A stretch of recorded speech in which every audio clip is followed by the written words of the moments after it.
Cowherd, do you expect the Cavs to keep rolling once Ty's back? I do. The East is a mess. Kyrie Irving's out. John Wall's minutes restrictions. Joel Embiid now is hurt. Listen, man, everybody thinks they're getting it over on LeBron, and he's going to play 82 games. When we write the book on LeBron, we're going to talk about points and assists and rebounds and titles. There better be a chapter really early on durability. The whole league's hurt. The Warriors 4 stars. The Eastern Conference is falling apart. LeBron's going to play all 82 games. Oh, by the way, about 40 minutes a night. Man, I'm telling you, I'm more impressed with his durability than I am everything else, and I'm really impressed with everything else. Well, I think they better keep rolling because they just went 8-1 without him. And I think last night, the beating they put on Toronto, the best team in the East allegedly, was a final statement by LeBron. This is how I want to play. This is how I'm willing to play. This is how I can get, because I thought LeBron was very good last night. Yeah. I thought his teammates were better.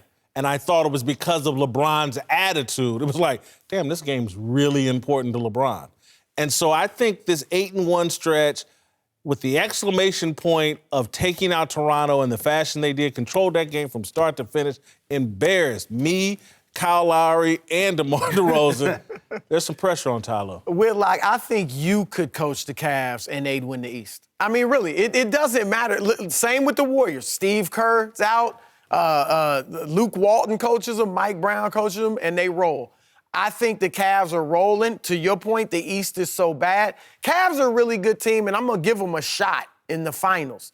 But I'll say this. If they were in the West, I don't think a first-round exit would be out of the question. I wouldn't pick them to lose in the first round. But that's your takeaway after watching them last night. Oh, yeah. Yeah, they're good, but they're not. The West is different. Yeah, the West is a different animal. I'm not saying they would lose in the first round, but they could. Some of that last night, Jose Calderon 19 points. The Raptors up. Solid. Again, to me, that was, if you just, LeBron's body language demanded that everybody play well. I wanted to know if you know something I don't know. You call ex-champion. Did somebody give you a call tell you something that I don't know? But they're going to still keep rolling. Like you said, it doesn't matter who's coaching them. This is a veteran team. When you have a veteran team, the coach is not as important because they pretty much police themselves. The coach is important in coming out of timeouts, in making in-game adjustments. That's where the coach is important for a veteran team. For a young team, a coach is important to be over the top of them, making sure they're getting their film in, and you have to do a lot more coaching with a young team. With this team, with LeBron pretty much is a coach on the floor. Jose Calderon, he's playing well because he's a veteran. And Kevin Love coming back, he has energy, he's energized. I think it's not going to bother him at all. I see them walking right through the East. Toronto was the only team that maybe Toronto, Philly maybe, but Philly's beat up. But we seen what they did to Toronto. It's amazing. A month ago, they were in crisis stage. The question now is, are they going to breeze through the East? It's pretty remarkable. And that's why I have to say, this is sparked by this 9-game run without Ty Lue. And I'm just, maybe it was just me, but LeBron didn't look a little bit more determined last night. I thought on the defensive end, the way he celebrated some plays and was like, yeah, this is what I just thought like last night he was putting Toronto, making sure Toronto knows, we're going to get y'all in the playoffs, just so you know, reminding them. But also I thought it was just about this style of play. And I think there's some pressure on Ty Lue. How different you think they're playing than with Ty Lue? I mean, in terms of style. I think they're playing the same way. I think Kevin Love come in and stretching the floor. Yeah, in fairness, remember, when Ty Lue was there, they were injured. Love came back right when Ty Lue stopped. So they're a lot healthier now. And remember, Hood and guys sat out for a little bit. Calderon wasn't in the rotation with Ty Lue, and I know George Hill's hurt now, but Calderon started getting played. Yeah, he was in and out. They had times where Ty Lue played him. Well, I'll tell you what, since February 1st, I haven't seen anybody as old as LeBron, as you're 33 years old in his 15th season, play this well. And the last couple weeks, he's been dunking on cats. Yeah. Exactly. You know, he normally doesn't do that. Dunks. Yeah, some of his best dunks of his career. Yeah. Most of the time he finished with the left-hand layup or he finished with a layup. He putting these boys in the basket now, and he's just on another level. He looks like he is on a mission, to your point. And I think he has a good enough roster around him, solid veterans. Kevin Love can knock down shots. You got Clarkson coming off the bench, Rodney Hood. I think they have a really good team. to make a run. Now, will they be able to keep up hitting those three-point shots when it comes to the finals? That's the question. Whitlock, should teams be leery of signing Paul George now this summer? I personally would. I don't think that's going to be the case. I think this season's going to be written off. They're going to take your line of narrative that it's all on Russell Westbrook. But to me, Paul George isn't a superstar. Star, but not a superstar. Some kind of package, him and LeBron to L.A., and that makes the Lakers. I don't buy it. I don't see.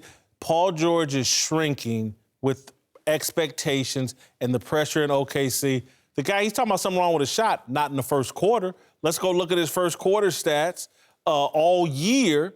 He's much better in the first quarter in terms of points, field goal percentage, three-point percentage. He shrinks in the fourth quarter. He's not a superstar.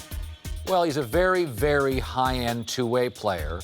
And since you're throwing up these crazy graphics, let me throw up a crazy graphic that here's 8 guys who have left Westbrook, and here's what's happened to their game. He's the only way to hate on Westbrook. I mean, it never fails. You find a way to weasel him in there every single Mr. time. House, this is called data. Unbelievable. How come Whitlock Why gets did you data? think that he's about to average a triple-double for the second straight year? Okay, you want to throw that graphic up?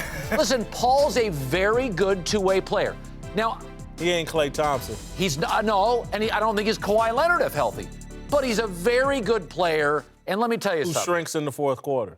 He started out good last night in the first quarter and then just got worse. Well, by the way, Kevin Durant, good first half last night, terrible late. I mean, fourth quarter's harder to score because guys play defense in the fourth quarter. Yeah, they do. And as far as the two-way player, to your point, there's not too many in the league. Paul George is one, and that's at a premium. Jimmy Butler's another one. Yep. Kawhi Leonard when he's healthy, Klay Thompson, and Giannis. Maybe Joel Embiid. Now. Durant is starting to become, but not really like an on-ball defender like that, more so protecting the rim and things like that. But I wouldn't be leery if I think he's a very good player. His numbers didn't go down. He's averaging 21 with OKC. He averaged 18 at a career with Indiana. So his numbers went up at OKC. His shot just a little bit down, a little bit. But I still think that this guy is a very, very unique player. And Superstar?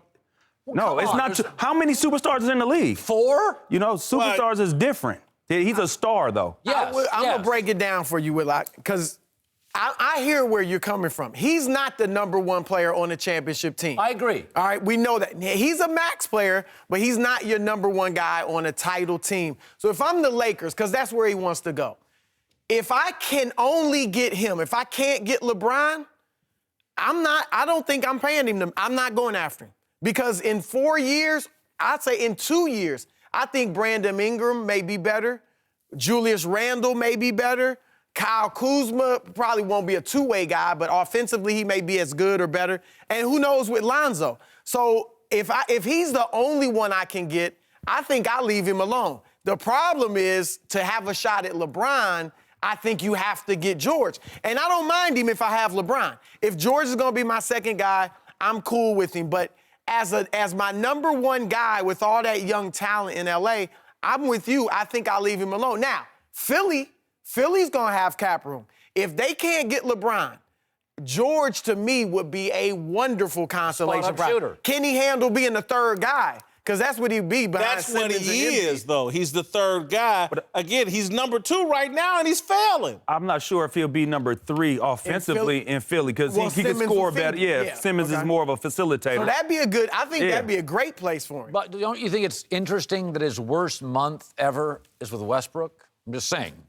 Oh, no, listen, I think there's some legitimacy to what you're saying. No, I really do. Is it his worst month ever? Come on. I think there's some legitimacy to what you're saying. But it's a month. At the end of the day, the guys had all season. OKC had some expectations.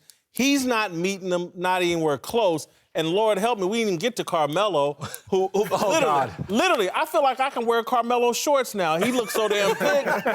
It's embarrassing.